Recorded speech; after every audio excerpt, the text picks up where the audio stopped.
नमस्कार, जय माता दी, हर हर महादेव, जय गणेशाय नमः। मैं एस्ट्रोलॉजर प्रमोद गुरुजी आपके अपने चैनल पर स्वागत करते हैं। मेरे प्यारे मित्रों, वृषभ राशि वालों, आपके जीवन में नया साल बहुत खुशियों भरा आएगा। यानी आपके ऊपर गणेश जी भगवान का आशीर्वाद हो रहा है और साथ में महादेव का आशीर्वाद आपके ऊपर बन रहा है। आपकी कुंडलियों में ऐसा संयोग बन चुका है, अब तक जो आपने संघर्ष किया है, अब तक जो आपने मेहनत की है, पर आपको उसका फल नहीं मिल पाया, क्योंकि आप मेहनत बहुत कर रहे थे पर आपको फल नहीं मिल रहा था। आप कार्य क्षेत्र में कड़ी मेहनत कर रहे थे अपने भविष्य को उज्जवल बनाने के लिए। जो शिक्षा के क्षेत्र में हैं, जो राजनीतिक क्षेत्र में हैं और जिन्होंने अभी व्यापार स्थापित किया है, उनके लिए बहुत ही अच्छा समय रहने वाला है। उनकी आर्थिक स्थिति मजबूत होने वाली है। तो मेरे प्यारे मित्रों, कमेंट बॉक्स में सच्ची श्रद्धा से हर हर महादेव, जय गणेशाय नमः अवश्य लिखें। आपकी सब मनोकामनाएं पूर्ण होगी। तब मेरे प्यारे मित्रों, होने क्या जा रहा है आपकी राशि में, आपकी कुंडली में ग्रहों का परिवर्तन ऐसा हो चुका है कि अब ग्रह आपके अनुकूल बन चुके हैं। क्योंकि ग्रह आपके विपरीत थे और लगातार आपको कार्य क्षेत्र में चुनौती मिल रही थी। आपके व्यापार में, नौकरी में, यानी जातक जौन से भी क्षेत्र में थे, उन्हें उसी क्षेत्र में चुनौतियों का सामना करना पड़ा। यहाँ तक कि जातक का स्वास्थ्य भी बहुत खराब रहे। यानी वृषभ राशि वालों का स्वास्थ्य थोड़ा सा बिगड़ सकता है। तो वृषभ राशि वालों को स्वास्थ्य के प्रति बहुत ही जागरूक रहना पड़ेगा। हाँ मेरे प्यारे मित्रों, क्योंकि शनिदेव महाराज की 7.5 चल रही है, तो थोड़ा आपको स्वास्थ्य के प्रति सतर्क रहना होगा और आपकी आर्थिक स्थिति मजबूत होगी। यानी आपकी कुंडली देखी जाए मेरे प्रिय मित्रों, तो आपकी आर्थिक स्थिति बहुत मजबूत हो रही है। क्योंकि बुध मार्ग अवस्था प्राप्त करेंगे तो आपकी आर्थिक स्थिति मजबूत होगी और गुरु भी आपके मजबूत हो रहे हैं। यानी जब गुरु मजबूत होते हैं तो जातक के मन में नए नए विचार आते हैं अपनी आमदनी को बढ़ाने के लिए, और उसमें चतुराई से वे कार्य करता है हर क्षेत्र में, ताकि उसे सफलता प्राप्त हो सके। वह एक लक्ष्य को बना लेता है, क्योंकि जब गुरु कमजोर होता है तो मनुष्य के जीवन में अंधकार सा भर देता है। यानी वह लक्ष्य की प्राप्ति नहीं कर पाता, क्योंकि उसे यह नहीं पता होता कि वह अपने लक्ष्यों को किस तरह प्राप्त करे। अब क्या होगा मेरे प्रिय मित्रों, जब गुरु आपके मजबूत होंगे नए साल में, तो आपके जीवन में चारों ओर से ही खुशियाँ आएंगी। साक्षात गणेश जी भगवान का आपके ऊपर आशीर्वाद बन जाएगा। और जब बुध मजबूत होते हैं तो ये मानिए कि गणेश जी भगवान घर में विराजमान हो जाते हैं। आपके जीवन में जो व्यापार को लेकर, नौकरी को लेकर असफलताएं थी, वह आपकी सफलताओं में बदलने वाली है।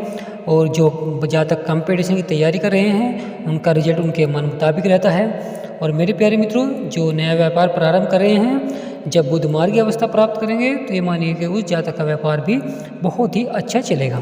यानी वह व्यापार में नई नई तरक्की को प्राप्त करेगा और साथ में अपने लक्ष्य को प्राप्त करेगा। ये मानिए चारों ओर से ही उस जातक के लिए खुशियाँ भरे रहेंगी।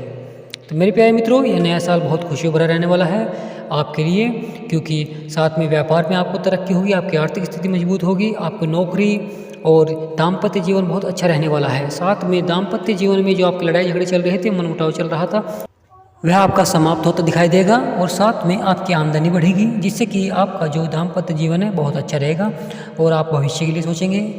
हाँ मेरे प्यारे मित्रों, आप भविष्य के लिए सोचेंगे। दाम्पत्य जीवन आपका बहुत अच्छा रहने वाला है।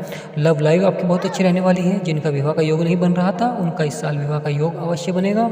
और जब शुक्र मजबूत होते हैं तो ये मानिए कि उसकी जातक के जीवन में जो धन की समस्या है वह समाप्त होती है। लगातार धन का जो अभाव चल रहा था वह आपका समाप्त होता दिखाई देगा। और मेरे प्रिय मित्रों, जो इसने निवेश किया है या कहीं धन को अपने लगाया है, तो वह बढ़ता हुआ दिखाई देगा। यानी इकट्ठा धन प्राप्त होने के भी योग बन रहे हैं। बहुत अच्छा रहने वाला नया साल आपके लिए वृषभ राशि वालों। आपके जो संघर्ष थे, आपके जो कर्म थे, उनका आपको फल मिलने वाला है। आपने बहुत संघर्ष किया, कर्म किया, पर आपको उनका फल नहीं मिल रहा था आपके मन मुताबिक। अब होने क्या जा रहा है वृषभ राशि वालों, गणेश जी भगवान का आशीर्वाद आप पर बन रहा है, क्योंकि बुध देव मार्ग अवस्था प्राप्त करेंगे और आपके जीवन में चारों ओर से खुशियां ही खुशियां आएंगी। यानी आपका पूरा परिवार खुशियों से झूमेगा मेरे प्रिय मित्रों।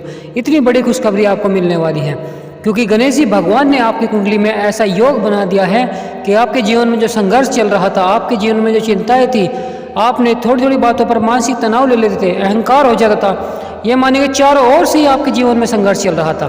कहीं से आपको कोई नुकसान हो जाता था, कभी कोई आपको अप्रिय घटनाएं सुनने को मिल जाती थी। तो मेरे प्यारे मित्रों, गणेश जी भगवान का आशीर्वाद आप पर बन रहा है। आपको गणेश जी भगवान की पूजा करनी चाहिए बुध के दिन, और गणेश जी भगवान को आपको भोग लगाना चाहिए। आपके जीवन में जो ये समस्याएं चल रही थी, आपके जीवन में लगातार कभी रोग, कभी आपके शत्रुओं की संख्या बढ़ रही थी, यानी कभी कोई आपके शरीर में कोई रोग उत्पन्न हो जाता था, कभी आपके खर्चे बढ़ जाते थे, कभी आपको कोई नुकसान हो जाता था। तो चारों ओर से राहु ने आपके सामने कोई ना कोई समस्या पैदा कर रखी थी, यानी कोई ना कोई समस्या आपके सामने ला देते थे राहु। तो मेरे प्यारे मित्रों, राहु शिव महादेव से ही शांत होते हैं। अगर आपने महादेव को प्रसन्न कर लिया तो ये मानिए जो राहु का प्रभाव है वह आपको शांत होता दिखाई देगा, और जो शनिदेव महाराज की जो 7.5 चल रही है उसका प्रभाव भी शांत होता दिखाई देगा, यानी प्रभाव कम हो जाएगा आपकी राशि से। तो मेरे प्रिय मित्रों, हमें सोमवार के दिन 1 लोटा जल हमें महादेव को अवश्य चढ़ाना चाहिए, और साथ में बेलपत्र के पत्ते भी। हमें भोर काल में जाकर महादेव के मंदिर में हमें जल अवश्य चढ़ाना चाहिए। इससे क्या होता है मेरे प्रिय मित्रों, महादेव की कृपा हमारे ऊपर बन जाती है, जिससे हमारे जीवन में जो समस्याएं चल रही हैं, संघर्ष चल रहा है, वह समाप्त होता दिखाई देता है, और हमारे जो बिगड़े काम हैं वह बनते हैं। क्योंकि जब शनिदेव महाराज की 7.5 चलती है तो ये मानिए कोई ना कोई नुकसान हमारे सामने आ जाता है। कभी ना कभी ऐसा होता है मेरे प्रिय मित्रों, जब राहु का तांडव चलता है 12वें भाव में, तो हमारे खर्चे लगातार बढ़ते हैं, कोई ना कोई नुकसान हमें हो जाता है। हाँ मेरे प्रिय मित्रों, खर्चे और नुकसान हो जाता है, जिसके कारण हम कितनी भी आमदनी कर ले, कितना भी कार्य क्षेत्र में मेहनत कर ले, पर हमारे जो खर्चे हैं वे लगातार बढ़ते जाते हैं, और आमदनी हमेशा छोटी दिखाई पड़ने लग जाती है खर्चों के आगे। मेरे प्रिय मित्रों, केतु महाराज ने भी आपके ऊपर प्रभाव कर रखा है, जिससे कि आपके जो शत्रुओं की संख्या बढ़ रही है, यानी आपकी जो वाणी है उसमें आपको मिठास लानी चाहिए, क्योंकि आपकी वाणी के कारण आपके जो मित्र हैं वे भी आपके शत्रु बन जाते हैं, या कभी आपके अहंकार के कारण, आपकी आमदनी के कारण, क्योंकि आपकी आमदनी बढ़ती है तो जिसके कारण आपके जो मित्र हैं वे भी आपके शत्रु बन जाते हैं। क्योंकि मेरे प्रिय मित्रों, ऐसा होता है कि हमारी जो थोड़ी बहुत भी आमदनी बढ़ती है हम उसका बखान कर देते हैं, हम उसका बड़ा चढ़ाकर बता देते हैं, जिसके कारण हमें नज़र दोष भी लग जाता है। तो मेरे प्रिय मित्रों, ऐसा आपको बिल्कुल नहीं करना है। अगर आपकी आमदनी बढ़ रही है तो उसे आपको गुप्त रखना चाहिए, अपने भविष्य के लिए जोड़ना चाहिए, क्योंकि अगर आपने अहंकारवश उसका बखान किया तो नज़र दोष लगने के बहुत योग बन जाते हैं, जिसके कारण आप पहली स्थिति में आ जाते हैं। तो मेरे प्यारे मित्रों, आपको अपनी वाणी में मिठास लानी है, और अपने कार्यों को पूरा करने के लिए अपने लक्ष्य को निर्धारित करना चाहिए, और उस पर जी जान यानी मन से आपको उस पर कार्य अवश्य करना चाहिए। आप निश्चित ही सफलता को प्राप्त करेंगे। नया साल आपकी आर्थिक स्थिति के लिए बहुत ही मजबूत रहने वाला है। बस मेरे प्रिय मित्रों, आपको समझदारी और चतुराई से कार्य करना होगा। जो आपने अब तक गलती की है उस गलती को बिल्कुल भी आपको दोहराना नहीं है। तो मेरे प्रिय मित्रों, यह वीडियो आपको कैसी लगी, जानकारी आपको कैसी लगी, तो एक छोटा सा लाइक अवश्य करें, और जो चैनल पर नए आए वे चैनल को सब्सक्राइब कर लें, ताकि आने वाली वीडियो आपको सबसे पहले मिलती रहे। मेरे प्यारे मित्रों, रोज का राशिफल जानने के लिए चैनल को सब्सक्राइब करें। तो मेरे प्यारे मित्रों, वीडियो को यहीं समाप्त करते हैं। जय माता दी, हर हर महादेव, जय गणेशाय नमः, जय शनिदेव महाराज, जय हनुमान, जय माता लक्ष्मी, जय विष्णु महाराज।